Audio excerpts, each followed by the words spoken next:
मध्य प्रदेश, छत्तीसगढ़ और मैं हूं आपके साथ तृप्ति सोनी। आपकी आवाज में आज बात करेंगे दिग्गजों पर दांव लगाने वाली सियासत की। ऐसा इसलिए क्योंकि मध्य प्रदेश में बीजेपी ने अपनी दूसरी लिस्ट जारी कर दी और जो नाम सामने आए हैं वो चौंकाने वाले रहे। उन नेताओं को मैदान में बीजेपी ने उतारा है जो सूरमा माने जाते हैं राजनीति के, और बीजेपी के वो पत्ते हैं जिन्हें तुरुप का इक्का कहा जाता है। ये तो बात मध्य प्रदेश की हो गई, लेकिन छत्तीसगढ़ में क्या होगा? क्योंकि छत्तीसगढ़ में 2019 में पूरे चेहरे बदल दिए थे भारतीय जनता पार्टी ने। तो क्या इस बार सांसद और पूर्व सांसदों पर दांव खेलेगी बीजेपी? ये सवाल अभी भी बना हुआ है। लिस्ट 30 सितंबर के बाद आ सकती है, ऐसे कयास लगाए जा रहे हैं। इधर कांग्रेस में मंथन का दौर जारी है और अब कुछ सवाल भी उठने लगे हैं कि छत्तीसगढ़ में सांसद क्या विधानसभा का चुनाव लड़ेंगे? बीजेपी के फॉर्मूले की कांग्रेस के पास क्या काट है? कांग्रेस के प्रत्याशी चयन का मापदंड अब क्या है? और 2 दशक के बाद की छत्तीसगढ़ की चुनावी जंग कैसी है? रिपोर्ट देखिए, फिर चर्चा की शुरुआत करेंगे।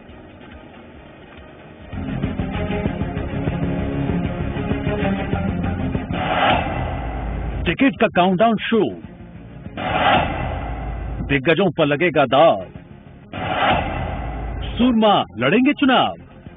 मध्य प्रदेश में बीजेपी ने अपनी दूसरी लिस्ट जारी कर दी है। अब कयास लगाए जा रहे हैं 30 सितंबर को पीएम मोदी के दौरे के बाद छत्तीसगढ़ के लिए भी दूसरी लिस्ट आ जाएगी। जो समीकरण पहली लिस्ट में दोनों प्रदेशों के बराबर दिख रहे हैं, कमोबेश वही समीकरण दूसरी लिस्ट में भी देखने को मिल सकते हैं। यानी बीजेपी अपने सांसदों को विधानसभा के चुनावी समर में उतार सकती है। बीजेपी के इसी चुनावी प्लान पर जंग छिड़ गई है। नहीं, देखिए, अब आप उससे विश्वास कर लीजिए ना, जो 9 सांसद थे हैं अभी छत्तीसगढ़ की, वो अगर केंद्र के प्रधानमंत्री जी आते हैं, गृह मंत्री जी आते हैं, केंद्रीय मंत्री आते हैं, उनके साथ में तो उनका मुंह नहीं खोलता। तो जनता भी देख चुकी है। आज इतने ट्रेनें बंद हैं, आज यहाँ की जनता, छत्तीसगढ़ की जनता कितना परेशान है। कांग्रेस पार्टी किसके नेतृत्व में चुनाव लड़ रही है, घोषणा करें ना। कांग्रेस पार्टी भूपेश बघेल को भी किनारे करके बोल रही सामूहिक नेतृत्व पे चुनाव लड़ेंगे। भारतीय जनता पार्टी कार्यकर्ताओं पर आधारित पार्टी है। भारतीय जनता पार्टी चुनाव में विजय के लिए जो भी हो सकता है, जो भी सामान्य कार्यकर्ता वो बीजेपी का है। और विधायक बाद में बना, सांसद बाद में बना, पदाधिकारी बाद में बना है, लेकिन वो मूल कार्यकर्ता बीजेपी का है और कार्यकर्ताओं पर आधारित केडर की पार्टी है। भारतीय जनता पार्टी का कोई न कोई कार्यकर्ता लड़ेगा और चुनाव में विजयश्री होने के बाद में संसदीय दल निर्णय करेगा कि इस प्रदेश का मुखिया कौन होगा। छत्तीसगढ़ में सांसदों की सक्रियता पर बीजेपी को घेरती कांग्रेस क्या अब चुनावी मैदान में खुद घिर जाएगी? ये सवाल सियासी गलियारों में घूमने लगा है। अब देखना यह है बीजेपी के विधानसभा जीतने के फॉर्मूले की क्या काट कांग्रेस निकालेगी। सत्य प्रकाश, जी मीडिया।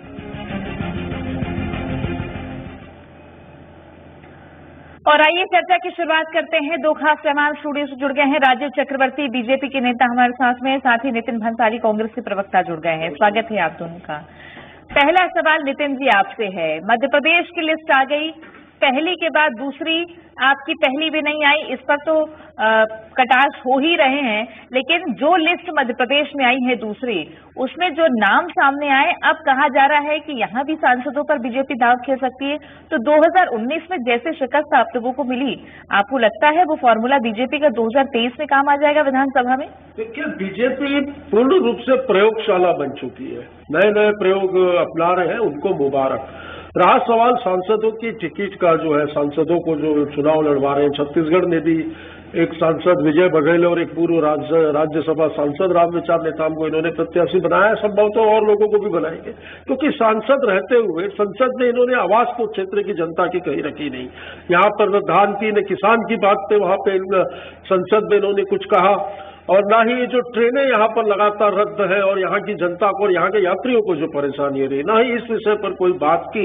सिर्फ संसद में जाकर कैंटीन में सस्ता चाय समोसा खाकर वहाँ टाइम पास किया। दूसरी चीज इसमें यह भी नजर आती है कि जो दिग्गज है, जो 3 या 4 बार से सांसद बन रहे हैं, मोदी जी को लगता है उनसे भय हो रहा है, तो हो सकता है उनको निपटाने के लिए भी कि संसद से ही उनको हटा के विधानसभा भेज दें, तो शायद उनका वर्चस्व एक तीर से 2 निशाने वो चला लेंगे। पर मैं ये बता दूं कि भाजपा के जो सांसद है, मुझे नहीं लगता सरपंच या पार्षद चुनाव जीतने की वर्तमान में स्थिति में है। तो बीजेपी प्रयोगशाला प्रयोग करे, सारे प्रयोग फेल होंगे, इसमें कोई दो बात। अच्छा, ये प्रयोग की बारी है कि अब राजीव जी प्रयोग करार देते हैं? तृप्ति जी, राजनीतिक दल का कार्यकर्ता बैनर पोस्टर लगाता है, नारेबाजी करता है, नुक्कड़ सभा भी करता है, देश के संसद में भी जा सकता है और प्रदेश के विधानसभा चुनाव में भी जा सकता है। ये तय करने का अधिकार कांग्रेस पार्टी को नहीं है, जो एक परिवार से चलती है। ये भारतीय जनता पार्टी जैसे विश्व की सबसे बड़ी राजनीतिक पार्टी का निर्णय है, जो जहां से चाहे वो चुनाव लड़ सकता है, चाहे वह बड़ी पंचायत हो या छोटी पंचायत हो। आप देखिएगा, बहुत सारे अगर इन लोगों को मौका दिया जाता सांसदों को, तो उसके एवज में संसद में फ्रेश चेहरे जाते हैं। ये नवाचार तो हमेशा से होता है, चाहे खेल का मैदान हो या राजनीति का मैदान हो। और क्यों नहीं, ऐसा कोई जरूरी नहीं कि कोई आदमी लगातार क्षेत्र का प्रतिनिधित्व करे, नए लोगों को भी मौका मिलना चाहिए। और चुनाव एक रण होता है, रण में हर प्रकार की जो एथिकल चीजें हैं, जो बातें हो सकती है कि नए मतलब क्या, राम विचार नेता नए हैं? नहीं, नए नहीं है, पर वो लोकसभा में रह चुके हैं, पहले भी विधायक रह चुके हैं, आज वापस हैं विधानसभा में। उसमें क्या हो गया? इसमें क्या हो गया? रमन सिंह जी पहले विधायक, तो पीछे से ठीक की बात चल रही है। रमन सिंह जी पहले पार्षद थे, फिर विधायक बने, फिर सांसद बने, मोतीलाल वोरा जी को हराए थे, अभी फिर विधायक हैं। तो देखिए, ये तो मैंने कहा ना, देश की बड़ी पंचायत हो, अगर संसद हो या राज्यसभा हो या विधानसभा हो, कहीं पर भी जा सकता है, कोई ऐसे बैरियर नहीं है राजनीति। अच्छा, आपके यहाँ पे भी तो आपने विधानसभा में दीपक बैज लड़े, फिर आपने लोकसभा लड़वा दिया नितिन जी, अब फिर विधानसभा की बात चल रही है। आपके यहाँ भी तो सांसदों पे दाव खेलेंगे? विधानसभा की बात चल रही है, अभी तो हमारे यहाँ तो कुछ बात ही नहीं चल रही है। हमारे यहाँ तो अभी उस विषय बात तो वही चल रही है कि बात चल रही है, बात चल नहीं रही। जो प्रोसेस होता है, उस प्रोसेस में हम लोग अभी है। जैसे कि ब्लॉक से आवेदन लिए गए, जिलों में आवेदन आए, जिलों से फिर प्रदेश कांग्रेस कमेटी के पास आए, फिर लगातार चुनाव समितियों की बैठक हो रही है, फिर स्क्रीनिंग कमेटी में नाम जाएंगे। श्यामाचंद शुक्ल जी भी दोनों सदनों में 21 बली के बकरों को घर में सोए थे और पता चला चुनाव आपको हराने की तैयारी हो चुकी है, जिनको आपकी सरकार की जाने की बेला तय हो गई है। और अब आप बकरा कहिए, घोड़ा कहिए, समय की बाध्यता है मेरे पास में, संसद में आप समय की बाध्यता है, विषयांतर नहीं करते नितिन जी। सवाल मेरा नितिन जी राजीव जी आपसे है कि सांसदों पे जब दांव खेलते हैं आप, तो ये भी तो देख रहे हैं ना, मध्य प्रदेश में जिनको मैदान में उतारा 3 केंद्रीय मंत्री 7 सांसद, वो तो दिग्गज है, सूरमा है।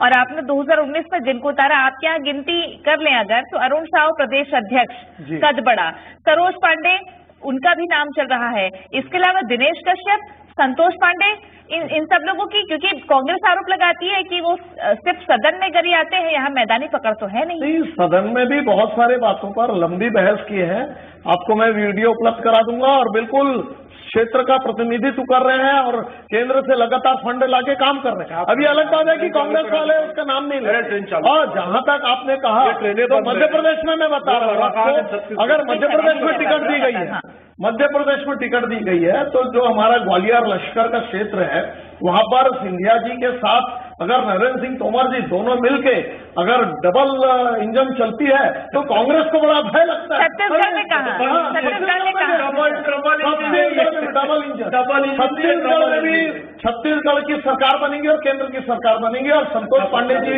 अगर राजनांदगांव के क्षेत्र के हैं, तो छुड़िया बोला या कहीं से भी अगर चुनाव लड़े तो कोई बुराई नहीं। मतलब राजनांदगांव देखिए, कांग्रेस लड़ेंगे नहीं, कहीं से भी लड़े, कहीं से भी लड़े। अरे आप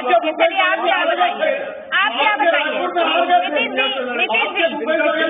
ठीक है, आपका ठिकाना क्या है? नितिन जी आपके पास तो बड़ी समझ है ना। ठीक है, मैं सवाल कर लेती हूँ, नितिन जी एक बात बताइए, आपके यहाँ तो बड़ी फौज है ना, 71, आपके यहाँ बड़ी फौज है, बड़े चेहरे भी हैं, तो उन चेहरों के साथ कैसा तालमेल? अभी तो एक मैसेज गया है राहुल गांधी ने जो बैठक ली कि बड़े नेताओं को एकजुट होकर तालमेल के साथ आगे बढ़ना है, तो ये टिकट जो 6 आने वाली थी अब महीना गुजरने वाला है। देखिए प्रोसेस में है, उस समय वैसे समीकरण होंगे तो ये कहा गया कि 6 तक आएंगे, पर कांग्रेस की टिकटें नहीं आ रही है, कांग्रेस में टिकटों थोड़ा सा लेट हो रहा है, तो आएंगे इसमें बीजेपी को इतना भय और कोई भय नहीं है, इतनी पीड़ा क्यों है? आप देख रहे हैं क्या उनकी स्ट्रेटेजी? तो वो क्या नाम है, तमन्ना आप उनकी स्ट्रेटेजी देख रहे हैं क्या? मिस इंडिया जिनको बुलाया था वहाँ पे सब आएंगे। संसद में हमारे पार्टी भारतीय जनता पार्टी से वैज्ञानिक प्रभावित है। हमने एक वैज्ञानिक अब्दुल कलाम जी को राष्ट्रपति बनाया, द्रौपदी मुर्मू जी आप को लोग विषयांतर क्यों कर लेते हैं? जो योग्य होगा। आप लोग पता नहीं कहाँ चले जाते हैं। चलिए आखिरी के 30 सेकंड है, आखिरी के 30 सेकंड है मेरे पास में। एक ये बताइए राजीव जी कि अगर पुराने चेहरों पे दाव लगाया जाएगा तो आपका फॉर्मूला है क्या? क्योंकि जो और भी पुराने चेहरे जो 15 साल सत्ता संभाले हुए हैं, तो आप कैसे बैलेंस करेंगे? जो चुनाव जीत सकता है, जो कांग्रेस के कुशासन से टक्कर लेके लोगों के बीच जीते, उसे टिकट दी जाएगी और उसका जीतना तय है, क्योंकि कांग्रेस के कुशासन से लोग आप क्या चुनौती नहीं है? सवाल कर लेते हैं, नितिन जी जवाब दे दीजिए, नितिन जी जवाब दीजिए। नितिन जी आप क्या चुनौती नहीं है? विजय बघेल खड़े हो जाए, सरोज पांडे खड़ी हो जाए, रमन सिंह खड़े हो जाए, चुनौती नहीं है आपको? ये कहूँगा शेर के आगे बकरी बांधती है। वाह वाह वाह वाह, आप देख लेना बलि के बकरे बब्बर पे देखिएगा, वो हार चुके पहले, ठीक है, 2008 दोहराया जाएगा, वो विजय 2008 अब समय समाप्त हो गया है, समाप्ति के साथ आप दोनों को रोकना चाह रहे हैं। अब देखना है कि ये दाव किस पे लगेगा, लिस्ट आने के बाद ही पता चलेगा। ये भी देखना है कि बीजेपी अगर पहले कदम बढ़ाती है तो दूसरा कदम कैसा और कितना दमदार होगा कांग्रेस पार्टी का, ये देखना होगा। बहरहाल शुक्रिया आप दोनों का हमारे साथ जुड़ने के लिए। आपकी आवाज में आज के लिए बस इतना ही। बाकी अपडेट्स के लिए बने रहिए जी मध्य प्रदेश छत्तीसगढ़ के साथ।